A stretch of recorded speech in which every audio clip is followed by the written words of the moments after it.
নমস্কার, আমার সকল ভোজন রসিক বন্ধুকে ওরচের রান্নাঘরে জানাই সাদর আমন্ত্রণ। আমাদের আজকের রান্না চিংড়ি ভাপা। ইলিশ আর চিংড়ি পছন্দ করেন না এমন বাঙালি বোধহয় খুঁজে পাওয়া যাবে না। কিছুদিন আগে আমি ইলিশ ভাপার রেসিপিও এই চ্যানেলে পোস্ট করেছি, চাইলে দেখে আসতে পারেন। আর আজ বানিয়ে দেখাবো সর্ষে বাটা দিয়ে চিংড়ি ভাপার রেসিপি। গরম ভাতের সাথে এই একটি পদ থাকলেই আর কিছু খেতে ইচ্ছে করবে না। তাহলে চলুন আর দেরি না করে দেখে নেওয়া যাক এই ভীষণ সুস্বাদু চটজলদি চিংড়ি ভাপার রেসিপি আমি কিভাবে বানালাম। এটা বানানো এতটাই সহজ যে কোনো নতুন রাঁধুনিও এই পদটি বানিয়ে সবার মন জয় করে নিতে পারবে।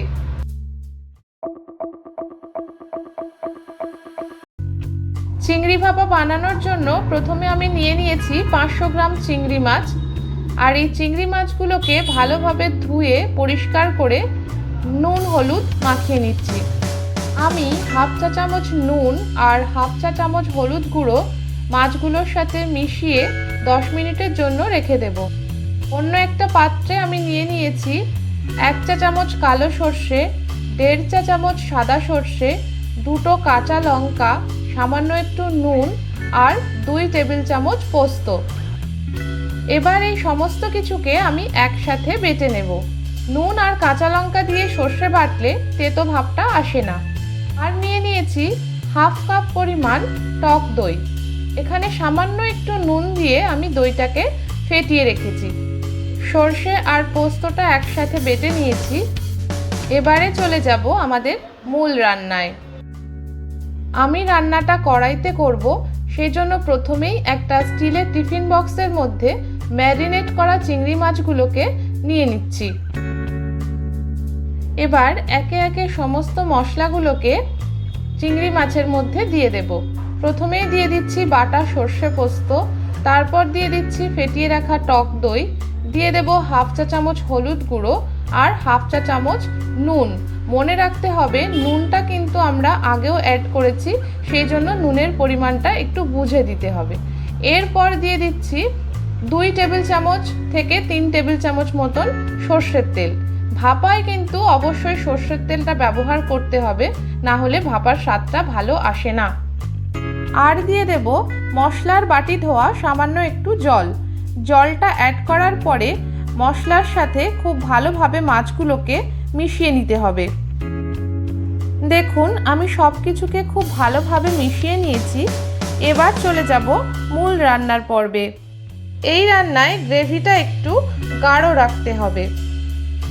অন্যদিকে একটি কড়াইতে আমি কিছুটা জল ফুটতে দিয়েছি আর তার মাঝখানে দিয়ে দিয়েছি খাবার রাখার একটা স্ট্যান্ড। এই স্ট্যান্ডটা আমি উল্টো করে দিয়েছি, আপনারা চাইলে সোজাভাবেও দিতে পারেন বা কোনো বাটি এখানে রেখে দিতে পারেন। এবার আস্তে করে খুব সাবধানে এই স্ট্যান্ডের ওপরে টিফিন বক্সটা বসিয়ে দিতে হবে। টিফিন বক্সটা বসিয়ে দেওয়ার পরে ঢাকনা চাপা দিয়ে এটাকে সেদ্ধ হতে দেব। আর ঢাকনার মাঝখানে যদি কোনো ছিদ্র থেকে থাকে সেটাকে ঠিক আমার দেখানো পথ অনুযায়ী একটা লবঙ্গ বা অন্য কিছু দিয়ে বন্ধ করে দেব। লো টু মিডিয়াম আঁচে মিনিট 10 ভাপিয়ে নেওয়ার পর গ্যাসের ফ্লেমটা আমি বন্ধ করে দিয়েছি আর ঢাকনাটা খুলে এটাকে ঠান্ডা হওয়ার জন্য অপেক্ষা করব। আরও 10 মিনিট রাখার পরে কৌটোটা যখন অনেকটাই ঠান্ডা হয়ে আসবে তখন একটা কিচেন টাওয়েলের সাহায্যে কড়াইয়ের ভেতর থেকে কৌটোটাকে বাইরে নিয়ে আসতে হবে। দেখুন চমৎকার দেখতে হয়েছে। তৈরি হয়ে গেল দুর্দান্ত স্বাদের চিংড়ি ভাপা। রান্নাটি বানানো যেমন সহজ, সময়ও লাগে ভীষণ কম। খুব চটজলদি সামান্য কিছু উপকরণের সাহায্যে কিন্তু এই রান্নাটা খুব সহজেই বানিয়ে নেওয়া যায় আর স্বাদে হয় অতুলনীয়। তাহলে বাড়িতে অবশ্যই একবার ট্রাই করে দেখুন আর কেমন লাগলো আমাকে কমেন্টে জানাতে ভুলবেন না কিন্তু। ভিডিওটা যদি ভালো লেগে থাকে তাহলে অবশ্যই লাইক বাটনটা প্রেস করে দেবেন আর প্রচুর প্রচুর শেয়ার করতে ভুলবেন না। তাহলে আজকের মতো বিদায় নিচ্ছি। দেখা হচ্ছে আগামী কোনো দিনে আবার খুব সহজ কোনো রেসিপি নিয়ে।